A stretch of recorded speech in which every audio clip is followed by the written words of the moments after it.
fait beaucoup attention. C'est normal quand même. Je pense qu'on n'a même pas besoin qu'on nous le dise. Nous-mêmes, nous devons être conscients de cela, d'où la mise en place de cet observatoire pour le respect de l'éthique et de la déontologie. Est-ce que c'est que moi, il m'a dit, je ne suis pas totalement d'accord avec lui concernant la mise en place de l'organe d'autorégulation. Il y a déjà la HAC. La HAC, son rôle, c'est de réguler.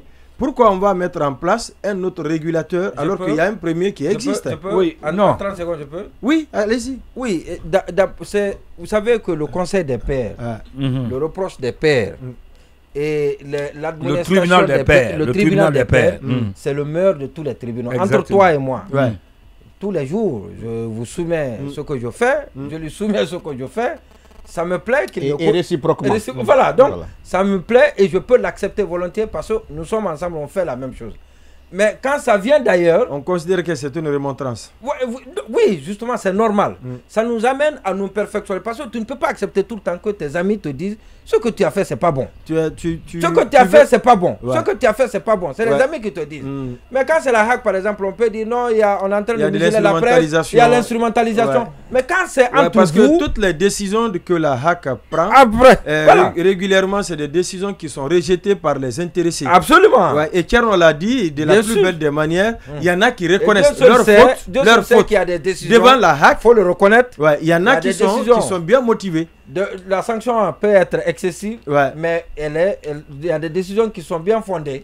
Non, il y en a qui sont bien motivées. Des décisions donc prises par la HAC. Mais aucune d'entre elles n'est reconnue par les intéressés au niveau de l'opinion. Oui, Ndoye, je reviens. Oui, je disais donc, il faut, l'observatoire dont il est question, je pense, l'autorégulation, est-ce que ça va aller jusqu'au niveau des sanctions, comme la HAC le fait?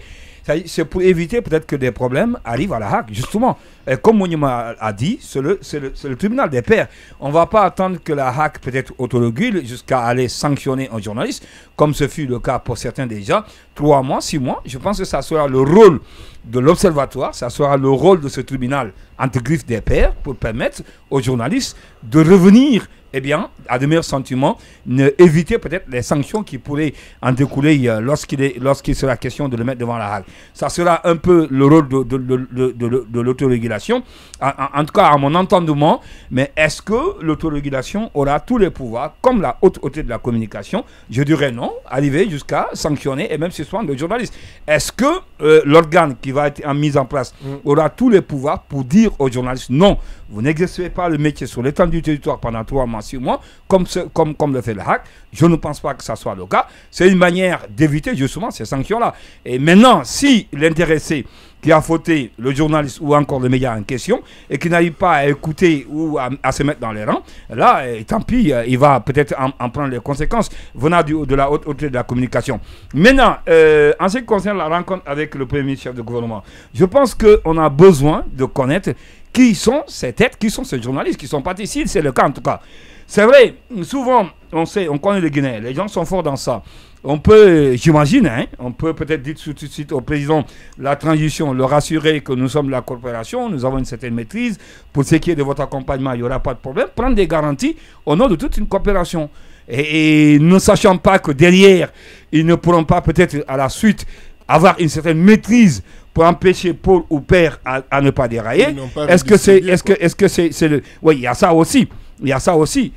D'où d'ailleurs mon inquiétude. Si c'est le cas, je pense qu'il est normal, il est important que nous sachions qui a fait quoi. Et si c'est le cas, qu'on nous dise quand même les identités. Parce que, regardez, ça fait combien de mois, 6 mois, 5 mois, 6 mois aujourd'hui, qu'il y ait des victimes collatérales, des journalistes, des médias qui sont brouillés, des journalistes qui sont restés sans salaire parce que tout simplement, vous n'avez pas pu tenir votre engagement vis-à-vis du président de la transition et qui aussi, selon son humeur, a pris la décision de sanctionner de façon générale. Une punition collective. Je pense qu'à ce niveau-là, il faudrait qu'on sache, qu'on nous dise, pour ne pas que cela se répète. Nous sommes les premiers à critiquer le plus souvent lorsque Paul ou Pierre arrivent à faire ce genre de choses pour dire qu'il a pris de l'argent, il a été corrompu.